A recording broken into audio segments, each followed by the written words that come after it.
11 جولائی سن 1995 کو بوسنیائی سرب فوجیوں نے بوسنیائی ہرزیگونیا میں سربرینیکا کی قصبے پر قبضہ کر لیا۔ 2 ہفتے سے بھی کم عرصے میں ان کی فورسز نے منظم انداز میں 8,000 سے زائد بوسنیائی مسلمانوں کو قتل کر ڈالا۔ یہ دوسری عالمی جنگ کے بعد سے یورپ کی سرزمین پر دوسری قتل غارت گری تھی۔ یہ قتل عام بوسنیائی جنگ کے دوران بوسنیائی سرب فورسز کے ہاتھوں مسلمان کی نسل کشی کا ایک حصہ تھا۔ بوسنیائی جنگ سن 1990 کی دہائی میں یوگوسلاویہ کے بکھرنے کے دوران ہونے والے کئی مسلح تنازعات میں سے ایک تھی۔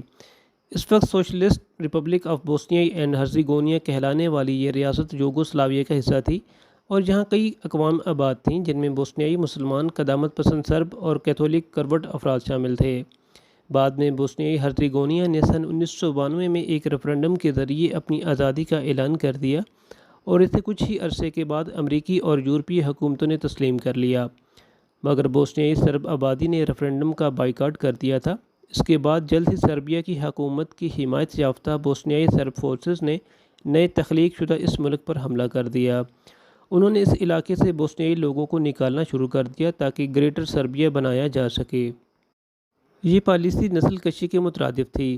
بوسنیائی لوگ اکثریتی طور پر مسلمان ہوتے ہیں اور یہ بوسنیائی سلاو نسل سے تعلق رکھتے ہیں جنہوں نے قرون وسطیٰ کے دور میں عثمانی ترک حکمرانی کے عرصے میں اسلام قبول کیا تھا۔ بوسنیائی سرب فوجیوں نے 1992 میں سربرینیکا پر قبضہ کر لیا تھا، مگر فوراً بعد ہی اسے بوسنیائی فوج نے دوبارہ حاصل کر لیا۔ فریقوں کے درمیان جھڑپوں کے ساتھ شہر محاصرے میں چلا گیا۔ اپریل 1993 میں اقوام متحدہ کی سلامتی کونسل نے اس علاقے کو کسی بھی مسلح حملے یا کسی دیگر دشمنانہ کارروائی سے محفوظ علاقہ قرار دے دیا، مگر محاصرہ جاری رہا۔ شہریوں اور اقوام متحدہ کے امن فوجیوں کے طور پر کام کر رہے ڈچ فوجیوں کی چھوٹی سی فورسز کے لیے رسد ختم ہونی شروع ہو گئی۔ بوسنیائی رہائشی بھوک سے مرنے لگے۔ 6 جولائی سن 1995 کو بوسنیا کی سرب فورسز نے سربرینیکا پر شد و مد کے ساتھ حملہ کیا۔ اقوام متحدہ کی افواج نے ہتھیار ڈال دیے یا پھر شہر میں پیچھے ہٹ گئی، اور جب نیٹو کی افواج کو فضائی حملے کے لیے بلایا گیا تو اس نے سرب فورسز کی پیش رفت کو روکنے میں کوئی مدد نہیں کی۔ یہ انقلاب 5 دنوں میں ہی ان کے قبضے میں آ گیا۔ جنرل میلادچ دوسرے جرنیلوں کے ساتھ شہر میں فاتحانہ انداز میں داخل ہوئے اور گشت کیا۔ تقریباً 20,000 مہاجرین اقوام متحدہ کے مرکزی ڈچ کیمپ کی جانب فرار ہو گئے۔ اس کے دوسرے دن ہی قتل غارت گری کا آغاز ہو گیا۔ جب مسلمان پناہ گزینوں نے شہر چھوڑنے کے لیے بسوں پر سوار ہوئے تو بوسنیا کی سرب فورسز نے مردوں اور لڑکوں کو بھیڑ سے علیحدہ کیا اور انہیں وہاں سے دور لے گئے تاکہ انہیں گولی مار کر ہلاک کر دیں۔ اگست 1995 میں بوسنیا کے شہر سربرینیکا میں حکم ہوا تمام مردوں کو ایک جگہ اکٹھا کیا جائے۔ فوجی شہر کے کونے کونے میں پھیل گئے۔ ماؤں کی گود سے دودھ پیتے بچے چھین لیے گئے۔ بسوں پر سوار شہر چھوڑ کر جانے والے مردوں اور لڑکوں کو زبردستی نیچے اتار لیا گیا۔ لاٹھی ہانکتے کھانستے بزرگوں کو بھی نہ چھوڑا گیا۔ سب مردوں کو اکٹھا کر کے شہر سے باہر ایک میدان کی جانب ہانکا جانے لگا۔ ہزاروں کی تعداد میں لوگ تھے۔ عورتیں چلا رہی تھیں، گڑگڑا رہی تھیں۔ ادھر اعلانات ہو رہے تھے، گھبرائیں نہیں، کسی کو کچھ نہیں کہا جائے گا۔ جو شہر سے باہر جانا چاہے گا اسے بحفاظت جانے دیا جائے گا۔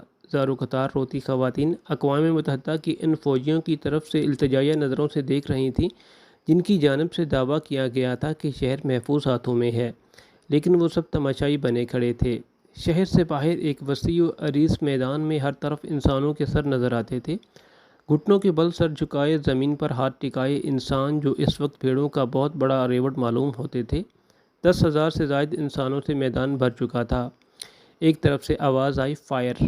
سینکڑوں بندوقوں سے آوازیں بیک وقت گونجیں، لیکن اس کے مقابلے میں انسانی چیخوں کی آواز اتنی بلند تھی ہزاروں کی تعداد میں برسنے والی گولیوں کی تڑتڑاہٹ بھی دب کر رہ گئی۔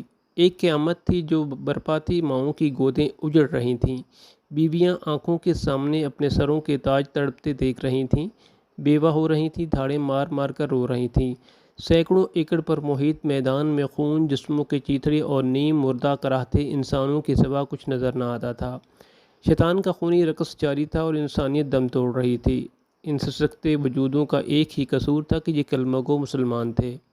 اسی روز 80 سالہ بوڑھوں نے اپنی آنکھوں کے سامنے اپنے بیٹوں اور معصوم پوتوں کی لاشوں کو تڑپتے دیکھا۔ بے شمار ایسے تھے جن کی روحیں شدت غم سے پرواز کر چکی تھیں۔ شیطان کا یہ خونی رقص تھما تو ہزاروں لاشوں کو ٹھکانے لگانے کے لیے مشینیں منگوائی گئیں۔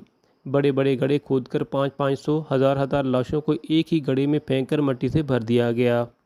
یہ بھی نہ دیکھا گیا کہ لاشوں کے اس ڈھیر میں کچھ نیم مردہ سسکتے اور کچھ فائرنگ کی دست سے بچ جانے والے زندہ انسان بھی تھے۔ لاشیں اتنی تھیں کہ مشینیں کم پڑ گئیں۔ بے شمار لاشوں کو یوں ہی کھلا چھوڑ دیا گیا اور پھر رخ کیا گیا غم سے نڈال ان مسلم خواتین کی جانب جو میدان کے چہار جانب ایک دوسرے کے قدموں سے لپٹی رو رہی تھیں۔ انسانیت کا وہ ننگا رقص شروع ہوا کہ درندے بھی دیکھ لیتے تو شرم سے پانی پانی ہو جاتے۔ شدت غم سے بے ہوش ہو جانے والی عورتوں کا بھی ریپ کیا گیا۔ خون اور جنس کی بھوک مٹانے کے بعد چین نہ آیا۔ اگلے کئی ہفتوں تک پورے شہر پر موت کا پہرا طاری رہا۔ ڈھونڈ ڈھونڈ کر اقوام متحدہ کے پناہ گزین کیمپوں سے بھی نکال کر ہزاروں لوگوں کو گولیوں سے بھون دیا گیا۔ یہ روز بعد سرب افواج نے جنرل میلاد کی سربراہی میں شہر پر قبضہ کر لیا اور مسلمانوں کی نسل کشی کا وہ انسانیت سوز سلسلہ شروع کیا جس پر تاریخ آج بھی شرمندہ ہے۔ اس دوران نیٹو افواج نے مجرمانہ خاموشی اختیار کیے رکھی کیونکہ معاملہ مسلمانوں کا تھا۔ اگست 1995 سے اگست 2023 تک 28 سال گزر گئے۔ آج بھی مہذب دنیا اس داغ کو دھونے میں ناکام ہے۔ یہ انسانی تاریخ کا واحد واقعہ ہے جس میں مرنے والوں کی تدفین آج تک جاری ہے۔ آج بھی سربرینیکا کے گرد نواح سے کسی نہ کسی انسان کی بوسیدہ ہڈیوں ملتی ہیں تو انہیں اہل علاقہ دفناتے نظر آتے ہیں۔